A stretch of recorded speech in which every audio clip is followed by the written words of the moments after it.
வபனைனா ஃபௌகக்கும், உங்களுக்கு மேலே நாம் கட்டி இருக்கிறோம். பனைனா பனா இப்னி, வஸ்ஸமாஇ வமா பனாஹா, வஷ்ஷம்ஸி வதுஹாஹா, வல்கமரி இதா தலாஹா, வன்னஹாரி இதா ஜல்லாஹா, வல்லைலி இதா யக்ஷாஹா, வஸ்ஸமாஇ வமா பனாஹா. குர்ஆன்ல அதிகமாக பயன்படுத்தப்பட்டிருக்கக்கூடிய வார்த்தைகள் இது ஒண்ணுதான். பனா எப்னி, பனா என்றால் கட்டுதல், கட்டிடம் கட்டுதல் இருக்கா, அதான். அப்போ பனைனா நாம் கட்டி இருக்கிறோம், கட்டி அமைத்திருக்கிறோம். ஃபௌகக்கும் உங்களுக்கு மேலே, சபஅன் ஏழை, ஏழுனா இந்த இடத்துல வானங்கள், 7 வானங்களை, ஷிதாதன், ஷிதாத் என்பது ஷதீதுடைய பன்மை, கடுமையான வலிமை உள்ள ஸ்ட்ராங்கான உறுதியான 7 வானங்களை நாம் உங்களுக்கு மேலே கட்டி இருக்கிறோம்.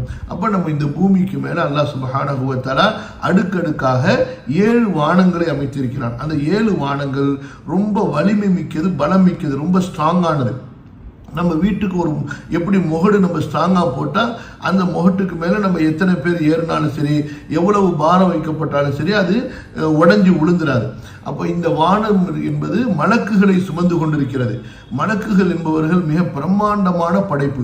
ஆகவே அந்த படைப்புகளை தாங்கிக் கொள்ளக்கூடிய அளவுக்கு அல்லாஹ் சுப்ஹானஹு வ தஆலா அந்த வானத்தை வலிமை மிக்கதாக, பலம் மிக்கதாக படைத்திருக்கிறான். அந்த வானங்கள்ல தான் அல்லாஹ் சுப்ஹானஹு வ தஆலா நட்சத்திரங்களை பொறுத்து இருக்கிறான். உங்களுக்கு தெரியும், நம்ம பார்க்கக்கூடிய இந்த எல்லா கோள்களை விட ஒவ்வொரு நட்சத்திரமும் மிக பிரம்மாண்டமானது, பல லட்சம் மடங்கு பெருசு.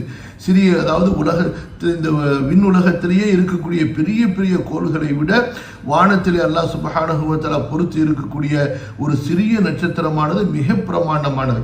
அப்ப அந்த நட்சத்திரங்களை கீழிருந்து அல்லாஹ் பொறுத்து இருக்கிறான். அடுத்து மேலிருந்து அந்த வானத்திற்கு மேல அவ்வளவு வானவர்கள் இருக்கிறாங்க. அதாவது ஒரு ஜான், ஒரு பாதம் அளவுக்கு கூட வானத்துல எம்டியான காலியான இடம் இல்லை.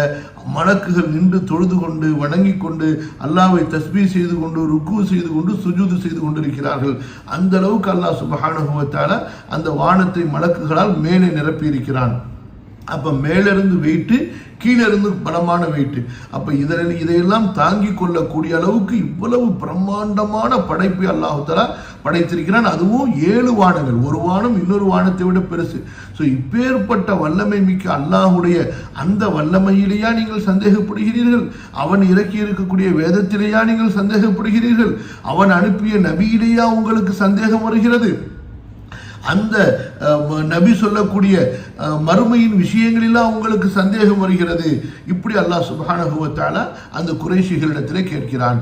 வபனைனா ஃபௌகக்கும் சபஅன் ஷிதாதா. அடுத்து வஜஅல்னா, மேலும் நாம் ஆக்கி இருக்கிறோம், சிராஜன், விளக்கை. அப்ப சூரியனை அல்லாஹ் சுப்ஹானஹு வ தஆலா விளக்காக சொல்கிறான். நம்ம எப்படி நெருப்பு எரிக்கிற விளக்கு இருக்கு, வெளிச்சத்தை தருகிறது, அதே போல அப்ப சூரியன்ல நெருப்பு இருக்குங்கிறத அல்லாஹ் தஆலா உறுதிப்படுத்துறான். வஹாஜன், வஹஜ என்பதிலிருந்து இஸ்மு தஃதீல், அதாவது கடுமையாக சுடர்விட்டு எரியக்கூடிய, கொழுந்து விட்டு எரியக்கூடிய விளக்கை நாம் அந்த வானத்திலே ஏற்படுத்தி இருக்கிறோம். ஸோ அதன் மூலமாகத்தான் இந்த பூமியவே அல்லாஹ் சுப்ஹானஹு வ தஆலா பிரகாசிக்க செய்து விடுகிறான். இப்போ ஒரு குறிப்பிட்ட இடத்தை வெளிச்சமாக்கணும். ஒரு ஸ்டேடியத்தை பாருங்க, ஒரு ஸ்டேடியத்தை இரவு நேரத்தில் வெளிச்சமாக்கணுங்கிறதுக்காக வேண்டி எவ்வளவு லைட்டுகளை போடுறாங்க, எவ்வளவு கரண்ட் பவர் செலவு பண்றாங்க. அல்லாஹ் சுப்ஹானஹு வ தஆலா உலகத்தில் தான் நாடிய பகுதியை வெளிச்சமாக்குவதற்கு இந்த சூரியன் என்ற ஒரு விளக்கை கொண்டு அல்லாஹ் தஆலா வெளிச்சமாக்கிறான். அல்லாஹ் நாடினால், அதாவது ஒரு பக்கம் இரவு ஒரு பக்கம் பகல் என்று இல்லாம மொத்தமா இரவாக்கி இருக்கலாம், மொத்தமா பகலாக்கி இருக்கலாம். அதிலேயே அல்லாஹ் சுப்ஹானஹு வ தஆலா ஒரு ஹிக்மத்தை வைத்து ஒரு பகுதியில வெளிச்சமா, ஒரு பகுதியில இரவாக ஆக்கிறான். அப்ப அந்த ஒரு பகுதி என்பது இந்த பூமியில எவ்வளவு ஒரு பெரிய பகுதி. அந்த பகுதியை ஒரே ஒரு விளக்கை கொண்டு அல்லாஹ் சுப்ஹானஹு வ தஆலா வெளிச்சப்படுத்தி விடுகிறான் என்றால் அந்த ஒரு விளக்கு எவ்வளவு பிரம்மாண்டமான ஒரு விளக்காக, அதனுடைய நெருப்பு எவ்வளவு ஒரு பிரம்மாண்டமான நெருப்பாக இருக்கும் என்பதை சிந்தித்து பாருங்கள் என்று நமக்கு சிந்தனையை தூண்டுகிறான். இன்றைய காலத்து அறிஞர்கள் சொல்கிறார்கள், அதாவது அறிவியல் அறிஞர்கள், சூரியன்ல இருக்கக்கூடிய நெருப்பு இருக்கு பாருங்க, சூரியன்ல நெருப்பு அந்த கொதிச்சுக்கிட்டு இருக்கு, தக தக தகன்னு நெருப்பு கொதிச்சுக்கிட்டு இருக்கு. அந்த நெருப்புலேருந்து ஒரு சொட்டு, நெருப்புலேருந்து அந்த சூரியன்ல உள்ள நெருப்புலேருந்து ஒரு சொட்டு பூமியில விழுந்துட்டா எத்தனையோ மில்லியன் அணுகுண்டு போட்டதை விட பயங்கரமான சேதம் ஏற்படுமா. அல்லாஹ் அக்பர். அப்போ எவ்வளவு பெரிய நெருப்பை அல்லாஹ் தஆலா அந்த சூரியன்ல படைச்சிருக்கான். எவ்வளோ பெரிய ஆற்றல் உள்ளவர். உலகத்தில் மனிதர்கள் நெருப்பை உண்டாக்குறதுக்கு எவ்வளோ பெரிய முயற்சி செய்கிறாங்க. அல்லாஹ் சுப்ஹானஹு வ தஆலா தன்னுடைய குன் ஃபயக்கூன் என்ற ஆற்றலை கொண்டு இவ்வளவு பிரம்மாண்டமான நெருப்பை படைத்து அதை விளக்காக ஆக்கி அதனுடைய வெளிச்சத்தை கொண்டு அல்லாஹ் இந்த பூமியை வெளிச்சமடைய வச்சிருக்கிறான். அந்த நெருப்பு நேரடியாக பூமியில் படாமல் அதை ஃபில்டர் செய்யறதுக்கு அவ்வளவு தூரத்தில் கொண்டு போய் வைத்து அந்த வெளிச்சம் பூமிக்கு வர்றதுக்குள்ளார அதை பல ஃபில்டர் பண்ணி அல்லாஹ் சுப்ஹானஹு வ தஆலா நமக்கு அனுப்புகிறான். அதனுடைய வெளிச்சம் நேரடியாக பட்டால் அவ்வளவுதான், எல்லாம் எரிஞ்சு போயிருப்போம். சரிங்களா? இப்பேற்பட்ட பிரம்மாண்டமான வல்லமையுடைய அல்லாஹுடைய அந்த வல்லமையிலா இவர்கள் சந்தேகப்படுகிறார்கள்? அவனுடைய செய்தியிலேயா அவனுடைய குர்ஆனிலேயா இவர்கள் சந்தேகப்படுகிறார்கள்? அல்லாஹ் அடுத்து சொல்றான், வஅன்ஸல்னா மினல் முஅஸ்ஸிராத்தி மாஅன் சஜ்ஜாஜா. வஅன்ஸல்னா மேலும் நாம் இறக்கினோம். வஅன்ஸல்னா மேலும் நாம் இறக்கினோம். அன்ஸல்னா அன்ஸல யுன்ஸிலு என்பது புரியுதுங்களா? இதுவும் குர்ஆன்ல அதிகமாக பயன்படுத்தப்படக்கூடிய வார்த்தை. அன்ஸல யுன்ஸிலு. அல்லாஹ் தஆலா அன்ஸல்னல் குர்ஆன் சொல்லுவான், இன்னா அன்ஸல்னாஹு ஃபீ லைலத்தில் கத்ர். இது நஸல யன்ஸில், இது வந்து சுலாசி முஜர்ரத் 3 எழுத்து. அதிலிருந்து தான் சுலாசி மஸீத் ஃபீஹி. அன்ஸல யுன்ஸிலு, நஸல என்றால் இறங்கியது, நஸல பிஹி ரூஹுல் அமீன், கண்ணியத்திற்குரிய ரூஹுல் அமீன் ஜிப்ரீல் இறங்கினார். நஸல யன்ஸிலு. இது அன்ஸல, அன்ஸல என்றால் இறக்கினான். அதிலிருந்து அன்ஸல்னா நாம் இறக்கினோம். மினல் முஅஸ்ஸிராத்தி, முஅஸ்ஸிராத் அஅஸர யுஅஸ்ஸிரு என்பதிலிருந்து ஜம்மு முஅன்னஸ் சாலிம். அதாவது முஅஸ்ஸிராத் என்று சொன்னால் அஅஸரன்னு சொன்னால் புளிகிறதுன்னு அர்த்தம். அப்போ என்ன, இந்த மேகங்கள் இருக்கா இல்லையா, இந்த மேகங்களை தான் இந்த இடத்துல முஅஸ்ஸிராத் என்ற பெயரை கொண்டு அல்லாஹ் தஆலா குறிப்பிடுகிறான். இந்த மேகங்கள் என்ன செய்யுது, இந்த கடல்களிலிருந்து கடல் நீரை வந்து ஆவியாக எடுத்துக்கொள்ளுது. அதுக்கு பிறகு இந்த மேகங்கள் தனக்குள்ளார தண்ணியை பாதுகாத்து வச்சிருக்கு.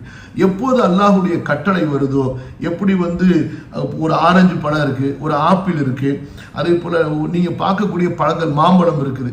யாராவது இந்த மாம்பழத்துக்குள்ளார தண்ணி இருக்குன்னு சொன்னா நீங்க பார்த்த உடனே நம்புவீங்களா? ஒரு கையில் ஆரஞ்சு பழத்தை வச்சிருக்கிறீங்க, அது ஒரு திடப்பொருளாக நமக்கு காட்சி அளிக்குது. ஒரு ஆப்பிள் அது ஒரு திடப்பொருளாக காட்சி அளிக்குது. ஆனால் அதே ஆப்பிளை நீங்கள் போட்டு நசுக்கும் போது, புரியுதுங்களா, போட்டு கசக்கி புளியும் போது அதிலிருந்து தண்ணி வடியுது. அதே போல தான் வானத்திற்கு மேலே இருக்கக்கூடிய அந்த மேகம் இருக்குது, பார்க்கும்போது அது ஒரு திடப்பொருளாக தெரியுது. எப்போ அல்லாஹுடைய கட்டளை வருதோ, வானவர்கள் அதை சாட்டையை கொண்டு அடித்து கசக்கி புளிகிறார்களோ அது தண்ணீரை பொழிய ஆரம்பித்து விடுகிறது. அல்லாஹுடைய வல்லமையை பாருங்க. வஅன்ஸல்னா நாம் இறக்கினோம் மினல் முஅஸ்ஸிராத்தி, கார் மேகங்கள், மழைகளை நீர்களை சுமந்திருக்கக்கூடிய அந்த மேகங்களுக்கு முஅஸ்ஸிராத் என்று சொல்லப்படும். மாஅன் தண்ணீரை, அந்த தண்ணீர் எப்படிப்பட்ட தண்ணீர், சஜ்ஜாஜன் அடர்த்தியான மழைகளை உடைய, புரியுதுங்களா? அதாவது சட சட சடன்னு பெய்து பாருங்க, அந்த மழையை நாம் அந்த வானத்திலே உங்களுக்கு, வானத்திலிருந்து நாம் உங்களுக்கு பொழிகிறோம். கவனிங்க, அந்த வஜஅல்னா நௌமக்கும் சுபாத்தா, உங்களுடைய தூக்கத்தை நாம் ஓய்வாக, ராஹத்தன் வதஅத்தன், சுபாத் என்று சொன்ன ராஹத். அப்ப தஹ்தஊன பிஹி வ தஸ்குனூன், அந்த இரவில் நீங்கள் அமைதி அடைகிறீர்கள். கஅன்னக்கும் அம்வாத்துன் லா தஷ்உரூன், உணர்வே இல்லாத மையத்தானவர்களை போன்று நீங்கள் மாறிவிடுகிறீர்கள். ஆனால் அன்தும் அஹ்யா லம் துஃபாரிகுக்கும் அல் அர்வாஹ், நீங்க உயிரோட தான் இருக்கிறீங்க, உயிர் உங்க உடல்ல தான் இருக்கு, ஆனால் மௌத்தா போனவங்களை போல நீங்க ஆகிவிடுகிறீர்கள். அப்ப எப்படி அந்த ஒரு சிறிய மரணத்திலிருந்து மீண்டும் உங்களை அல்லாஹ் எழுப்பும் போது, உயிரா உள்ளவர்கள், உயிரா இருக்கக்கூடிய உங்களுக்கு மரணத்தை போன்ற தூக்கத்தை கொடுக்கும் பொழுது, பிறகு அந்த தூக்கத்திலிருந்து உங்களை எழுப்பும் போது ஏன் அல்லாஹ் சுப்ஹானஹு வ தஆலா உங்களுக்கு உண்மையான நீண்ட மரணத்தை கொடுத்து உங்களை மீண்டும் எழுப்ப முடியாது? சரியா? அதையும் அல்லாஹ் சுப்ஹானஹு வ தஆலா இந்த இடத்துல உறுதிப்படுத்துறான். வஜஅல்னா சிராஜன் வஹாஜா வஅன்ஸல்னா மினல் முஅஸ்ஸிராத்தி மாஅன் சஜ்ஜாஜன். அப்ப அல் முஅஸ்ஸிராத், அதுக்காக வேண்டி உள்ள விளக்கத்தை தான் நம்ம பார்த்தோம். அப்ப அல் முஅஸ்ஸிராத் என்பதற்கு என்னென்ன விளக்கம்? இப்ப அதாவது தாபீன்கள் என்ன சொல்றாங்க, அதாவது முதல்ல சஹாபாக்கள், இப்னு அப்பாஸ் ரலியல்லாஹு அன்ஹுமா முஅஸ்ஸிராத் என்பதற்கு அர்த்தம் காற்றுகளை சொல்கிறார்கள். அதாவது அந்த மேகங்களை விரட்டி அதில் அந்த மேகங்களிலிருந்து மழைகளை பொழிய வைக்கக்கூடிய அந்த காற்றுகள். வஅன்ஸல்னா மினல் முஅஸ்ஸிராத்தி, அதாவது மேகங்களை கிளறி விட்டு அவற்றிலிருந்து மழையை பொழிய வைக்கக்கூடிய அந்த காற்றுகளின் மூலமாக மாஅன் சஜ்ஜாஜன், மழை நீரை நாம் பொழிய வைக்கிறோம் அல்லவா? அப்ப அல் முஅஸ்ஸிராத் என்பதற்கு ஒரு அர்த்தம் என்ன, அதாவது மேகங்களை கிளறிவிடக்கூடிய காற்றுகள் என்று. சரிங்களா? அடுத்ததாக அறிஞர் சுஃபியான் என்ன சொல்கிறார் என்றால், அல் முஅஸ்ஸிராத் என்பது அஸ்ஸஹாப், அதாவது மேகங்களை அல்லாஹு தஆலா குறிப்பிடுகிறான். சரி, இன்னும் சில அறிஞர்கள், அதாவது ஹசன் பஸ்ரி ரஹிமஹுல்லா அவர்கள், முஅஸ்ஸிராத் என்பது வானத்தை குறிக்கிறது. அதாவது வானம்னா நமக்கு மேலே உள்ளது எல்லாமே வானம் தான். அது மேகமாக இருந்தாலும் சரி அல்லது வான முகடாக இருந்தாலும் சரி. புரியுதுங்களா? وإنما سري وأولى الأقوال في ذلك بالصواب أن يقال إن الله سبحانه وتعالى أخبر أنه أنزل من المعصرات وهي التي قد تحلبت بالماء من السحاب ماء. அப்ப இந்த இடத்துல அதாவது முஅஸ்ஸிராத் என்பதற்கு மேகங்கள் என்ற அர்த்தம் தான் அதாவது ரொம்ப பொதுவான ஒரு பொருத்தமான அர்த்தமாக இருக்கும் என்று இமாம் தபரி ரஹ்மத்துல்லாஹி அவர்கள் உறுதி செய்றாங்க. இது எப்போதும் இமாம் தபரியுடைய வழக்கம். எல்லா அர்த்தங்களும் அங்க செட் ஆகிற மாதிரி இருந்தா அந்த அர்த்தங்களை அப்படியே சொல்லிட்டு போயிடுவாங்க. ஆனா சில அர்த்தங்கள் செட் ஆகாம ஒரு குறிப்பிட்ட அர்த்தம் மட்டும்தான் குர்ஆனுடைய அந்த வசனத்திற்கு மிக பொருத்தமாக இருக்கும். ஆனால் அந்த பொருத்தமான அர்த்தத்தை சொல்லியும் அதுக்குண்டான ஆதாரத்தையும் விளக்கத்தையும் சொல்லி செல்வார்கள். அப்ப அல்லாஹ் சுப்ஹானஹு வ தஆலா சொல்கிறான், வ அன்ஸல்னா மினல் முஅஸ்ஸிராத்தி மாஅன் சஜ்ஜாஜன். சஜ்ஜாஜ் என்றால் என்ன? முன்சப்பன். அப்படியே இந்த மழை நீர் பெய்யும் போது பாருங்களேன், கட கட கட கடன்னு அப்படியே விழுந்து கொண்டே இருக்கும். அதுதான் அல்லாஹ் சொல்றான், தொடர்ந்து விழக்கூடிய அந்த மழை நீரை அந்த மேகத்திலிருந்து நாம் இறக்கி இருக்கிறோம். சஜ்ஜாஜன் என்பது முன்சப்பன். எப்படி நீங்க ஒரு டேப் வாட்டரை திறந்தா அப்படியே தண்ணி சரசரன்னு வந்துகிட்டே இருப்பாருங்க, அந்த மாதிரி அந்த மழை நீர் மேகத்திலிருந்து விழக்கூடியதாக இருக்கிறது.